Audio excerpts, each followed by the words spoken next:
Welcome back aboard BLERD Force 1 with your boys Mo and Ladi. And today we are reviewing The Boys Season 4, Episodes 1, 2, and 3. They're entitled Department of Dirty Tricks, Life Among the Septics, and We'll Keep the Red Flag Flying Here. It's all come to you from Prime Video. So what did we think about them, and should you be watching? And before we get into this review, do us a favor, get down there and hit like on this video. Ladi, the boys are back in town, and you know what time it is.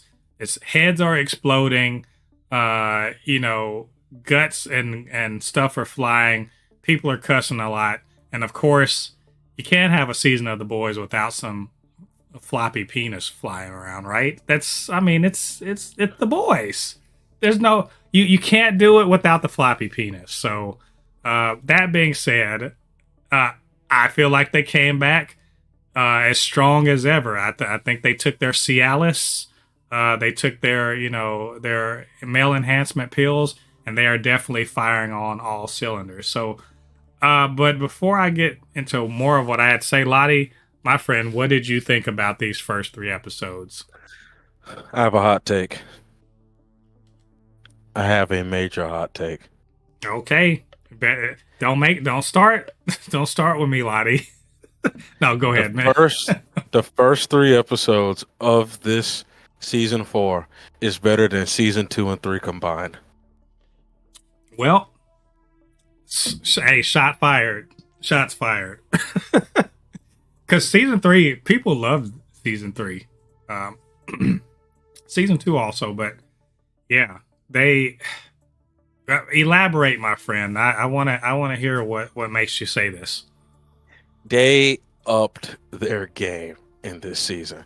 When I talk about the story, because one of the things I love about The Boys is The Boys is satire of not just superheroes, but also life in America. And they're picking on both sides of the spectrum.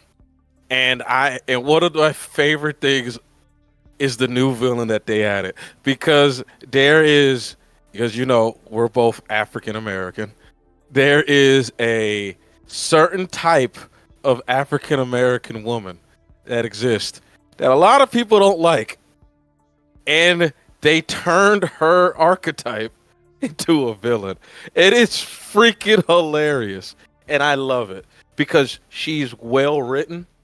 Because it's so well written, because she's intelligent, but at the same time she's also stupid, because all of her plan wraps around a psychopathic narcissist from not losing his shit. Well, you of course are talking about Sister Sage, and yes. It is, I think it is very funny and not accidental that a smart and strong and black woman is like one of the villains of this show. I don't think that's an accident, and I don't think it was done to be mean or put down on black women, but more to expose the sort of person that didn't understand that this fucking show was talking shit about them for 3 seasons, now 4 seasons.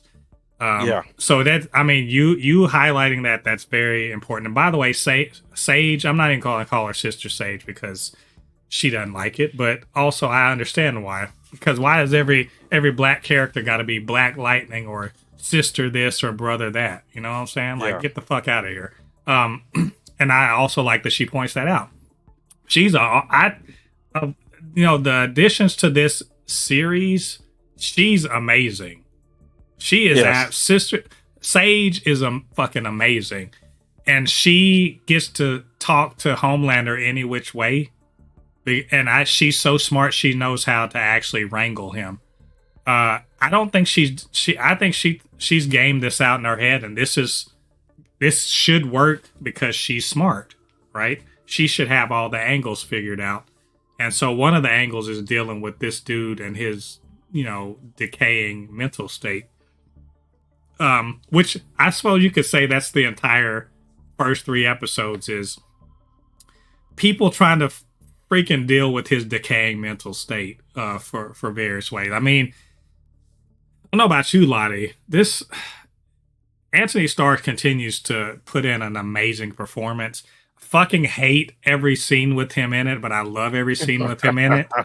And I love it because he's killing it, and like he's absolutely playing the character that is just so compelling to watch. But god damn it, every time he's in a room with anyone, I'm like, which one of y'all are gonna get it?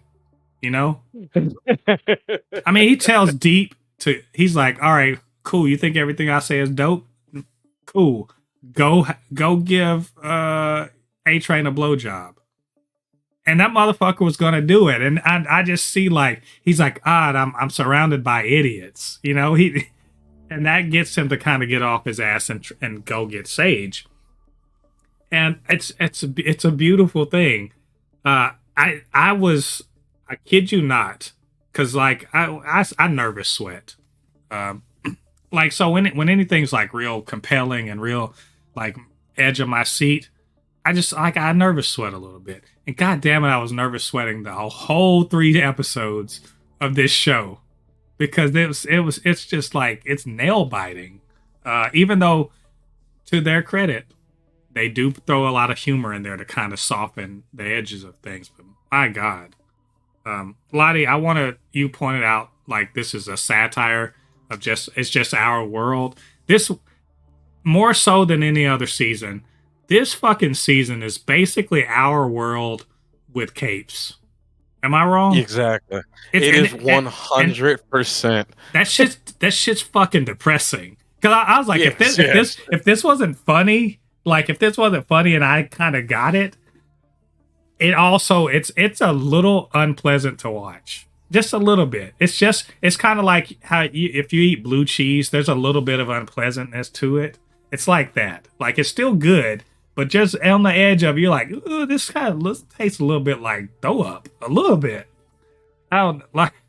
It's crazy.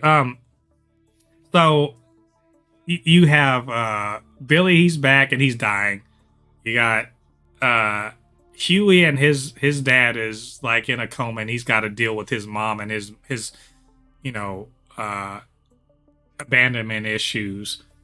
The whole Homelander trial is going on, and the outcome of the trial, the massaging let's be honest, that is 110% on purpose. Yeah, like there was a certain trial that happened not too long ago. Well, but surprise. Spoiler alert, whatever the fuck that needs to be going on. By the way, not a big spoiler and not even a big fucking surprise. The guy, Kripke, literally said this like 1 or 2 seasons ago, is that Homelander is Trump. And so the whole Trump saying I could kill somebody in broad daylight and I would be acquitted, that's the whole point of that whole trial of Homelander. Some of y'all, and maybe not people that are listening to this, maybe our listeners are a lot more astute and with it, but some of y'all watching this show have the awareness. You have the awareness of a fucking jellyfish like on land. Like that's how unaware of shit you are.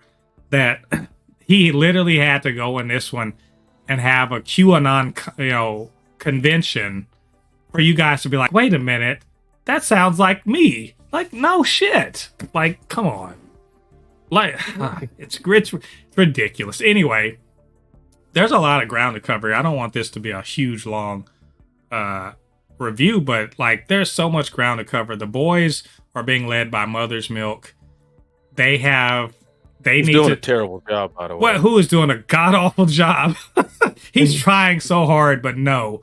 But they need to try to kill what's her name, Victoria Newman, because she is. By the way, yeah, I want to talk about this real quick, and I've been talking about this with two of my friends. I think Victoria Newman has feelings for Huey, and I think that is the only reason why the boys are not dead. Like, there's multiple times where she had Huey dead to rights and the boys dead to rights, and she still hasn't done it. And I really truly think the way she was talking, because when Huey said, like, when Huey basically told her that he felt betrayed, the way she answered his question, it didn't sound like a woman who was just like, yeah, you caught me. It sounded like a woman that actually that felt bad that she betrayed this man's trust. And I'm like, I was like, the way she's talking to him, this doesn't sound like a woman that was just going to confess about being a soup. She wanted to confess her love to Huey as well. And that, I really think that is the only thing keeping them alive. Because Victoria Newman is not an idiot. She's Homelander, but she has control of her emotions, and she's extremely intelligent. Well, I think the problem is that right now she's in a precarious position. People can't just have their heads explode. I don't know why she can't. I don't know why people have a problem with just pointing guns and shooting people. But because if that happens, they'll out her. The president, her running mate knows it. He wants her dead so that he doesn't have to deal with her. Like, because he knows as soon as he becomes president, he's dead. So there's like this. What we're essentially seeing is a slow motion coup in progress. And the only people who are tasked with sort of making sure it doesn't happen or have no powers, have no idea how to kill soups, are pretty much inept. And they're hoping on some kind of miracle thing. I don't know. I don't know what the deal is here. So there's a shit ton of plot armor going on in this show. I will admit, because the boys should be dead several times over. But all that being said, it's really fun to watch. Like, it's like Billy and his tumor, and he's got only so much time, but that doesn't mean he's not going to get in and put in work. He's getting shit on by the boys because of his fuck ups in the past. But also, he's trying to make good with Ryan, who, thank God, you know what? And I post this on Threads. He is more he's more Clark, he's more Clark Kent than he is Homelander. You know what I'm saying? Yeah, I literally thought he was going to be a shithead, and I'm like, thank God he has some morals. Thank God. Yeah, because Homelander's been like, you guys, we're not humans. They're humans. They're our playthings. We're gods. So, like, stop caring so much about them. And that's because he really and truly is a psychopath. Like, he doesn't see you know how psychopaths, they can do whatever to other people because they think they're the only real humans and everyone else is just animals or whatever, right? Something like that. But they can blend in because they got some sense. Well, Homelander is that, except he quite literally is different from other people, right? He's the most powerful person on the planet, and he bears a superficial, similarity to other people, but he power-wise is godlike. So, yeah, he wants to feel like that, and he wants the other soups to act like that. This is why in Gen V he was mad at Marie for helping stop the massacre at Godolphin, because he sees soups as a different race. And someone was like, he's like Magneto. I'm like, is he like Magneto though? Because Magneto went through some shit. This motherfucker is just a narcissistic psychopath. They're not the same person. Like, don't be trying to lay this Homelander's bullshit at Magneto's. I mean, doorstep. Homelander did go through some shit as a baby, though. I'm not experimented. Well, I'm not. But it talking wasn't about that. like this. But his being mad at the human race because of 5 people, or a group of people, versus Magneto being mad at the human race because of an entire fucking country. But either way, we're we're getting somewhere off base. But there's a lot of shit happens in this. I mean, we could spend an hour talking about it, but I think the important parts are Ryan not being a shithead and trying to get some guidance from Billy. Homelander's mental landscape being all sorts of fucked up, and now he wants to become even less human because of he feels betrayed by Ryan. Also, he's getting old, so he's feeling his mortality. Jesus Christ! And then the whole ball hair, man. What the fuck? He's crazy. And then you have, of course, the right wing, left wing Starlighters versus Homelanders thing going on as a backdrop for it. And then we have the addition of Firecracker, who is calling Starlight a pedo and all that other stuff, mainly because she was a mean girl when they were 13. Like, there's some I'm like, y'all some petty bitches. God damn. Like, that shit happened like 10, 15 years ago. What you on about? Shit's crazy. Okay. Anyway, it's so much is happening, and I still feel like I'm missing stuff. Like Todd, the whole thing with Todd getting killed. Like, anyway, Ladi, I've been talking a lot, man. Just give me some of your highlights. Like I said, we don't have enough time to go through all of it, but yeah. I'm trying to think of I brought up the thing. Oh, okay, I do want to talk about this. Homelander's absolute massive raging hate boner for Huey is fucking amazing. This man's hate boner for Huey is outrageous. This guy will see literal Butcher fucking his plans up and go like, smile at Butcher and just tell him to leave. But if he sees Huey, that motherfucker, that man will burn down almost burned down an entire skating rink just because he smelled Huey's fucking sweat. Like, Jesus Christ. Well, what's messed up to me, like I said, there's a lot of plot armor here because Homelander knows every one of the boys. He knows it. Mm-hmm. He knows who they are, where they work, and he's not even. And they're like, "Let's kill." When the whole multiple man thing, and that, by the way, that whole multiple man doing a ass eating human centipede train on himself. Oh. I was like, okay, this is the boys for real though. And that whole little fight scene, that was really cool. But it's just, to me, it's weird that he will hire other people to kill. I'm like, just go laser them. You literally have taken a superhero that people know. They've seen them before. He was added to the 7. Suddenly he's not there anymore. He's in pieces. You can do that to a soup that crosses you, but you can't go kill the boys who have no fucking powers? All right, plot armor on, I guess. But, well, does he exactly know where they work? One of my things was like, why doesn't he go after their families? But then I'm like, well, he can't really do that because at the end of the day, just like what was the guy's name? The guy who was the original head of Vault says, now you own the company. So it's not you. If you kill somebody, the company stock can go down. And mean, A-Train could literally just go do it. Like, that's what I'm saying. Like, there's no reason why they. But the thing about it is, I think Homelander knows that A-Train is slipping. Compromise, which is good, by the way. But the thing is that I think he can't kill A-Train just yet. Yeah. Well, I like it. And by the way, I like A-Train's whole thing. He's basically snitching and for the other side.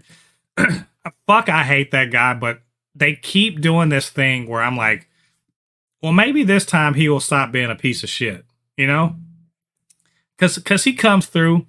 They did the whole thing with, after Homelander is exonerated, they kill Todd and a couple other guys, and then A-Train sets it up to look like the Starlighters killed him. And then there's a big riot, and then a couple people are fingered for the beating deaths of Todd and those other two guys. Two other white guys, by the way, right? And of course, who are the two people who are arrested for it? Two black guys.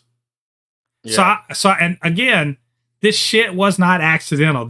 Everything in this show is meant for a purpose. So two black I was like, of course they would get two black guys out of all those white people that were on the Starlighter side. The two black people that I saw in the crowd, it's probably more, but they get fingered for it, of course. And the bot is like, they're horrible people, right? They're just running them through the media circus. And then, of course, who would save them but A-Train with stolen security footage that exonerates them. To be like, oh, maybe A-Train does remember where the fuck he comes from and who he is, because we're not ever sure about it. He's licking Homelander's balls most of the time, but he actually had a spine to do something right in getting those two guys off. So I mean, are they finally gonna fucking redeem him? That's all I'm trying to figure. Because every time they've tried it before, he's gone right back to being a piece of shit. And I'm like, don't do this to me again. So exactly. And then the last thing I want to highlight: Stage killing the dang octopus. Wait, who killed Octopus? Sage, you didn't see that tool that was on the table at the end, episode 3. That is a tool specifically used to kill octopus. And that onion that they were eating, that was not onion. That was fried octopus. I immediately noticed it. Really? Holy shit. Yes. Yes. Oh my God, Sage. That doesn't look like, I immediately was like, that doesn't look like an onion. That looks like fried octopus. Are you serious? I'm about to go rewatch that, because if that's true, wow, she's evil. By the way, let me I want to call out that Octopus was voiced by Tilda Swinton, who, as you know, was in the MCU. She was the Ancient One, a great actress. And I was like, I cannot believe y'all got Tilda Swinton to do that. Also, Will Ferrell was in there for that. Oh my God. I was like, are they doing The Blind Side with Will Ferrell? Then yes, they were. I love that so much. Because there's so much, like, this show is a lot of cynicism in it. And you were talking about they get at both sides. I mean, the right gets it more than the left because of, not just the creators, but just the excesses of politics. But them shitting on the Hollywood and the whole, taking advantage of certain stories and, Oscar bait and all that other stuff. And they're literally lying about A-Train's thing just to get Will Ferrell and Oscar, even though theoretically he's the star. Like, this shit's crazy. Like, I was like, that's amazing. So, I mean, there's more awesome things go on. Frenchie's got a boyfriend, but also a trouble past. Kimiko may have found another girl that's just like her that she was trafficked with. The whole firecracker Starlight thing. Like, there's just so much happening right now. Plus, Jeffrey Dean Morgan's character, what is he? What's his end game? And Victoria Newman, how is she going to deal with, someone trying to kill her, but also that Homelander, her demonic daughter. Yeah, her daughter, that's fucked up too. But Homelander very much wants her to be a puppet. Not a puppet, but like to be a superhero running a country. So there's just a lot of shit going on. That being said, I think that's all of our thoughts on. The Boys season 4 premiere. What did you guys think about these episodes? What did you think about what we had to say? Get down to the comment section, leave your thoughts there. And of course, you can always hit us up, supernotfunnyshow@gmail.com, blerd_force1 on Threads and on Instagram, super_not_funny_show on TikTok. And while you're doing that, get down there, hit like on this video, subscribe to the channel, hit that notification bell, all that good stuff helps to grow this channel, helps more people to see videos just like this. And I will also add, if you would like, I did about an hour and a half discussion of the first 3 episodes, spoiler discussion. You can find it on the channel, on the live, tab. It is, I think, worth talking about or listening to if you just want to kind of get into the nitty gritty of it. And I also will invite you this coming Friday, I guess around 2 o'clock. I'm going to be doing another live stream to discuss episode 4 of The Boys. So please come back and join me. So until then, I've been Mo, your comment extraordinaire on all things pop culture, joined by the anime expert, video game designer, and lover of all things superhero, my good friend Ladi. And we'll see you guys on the other side of the thread. Peace. Peace.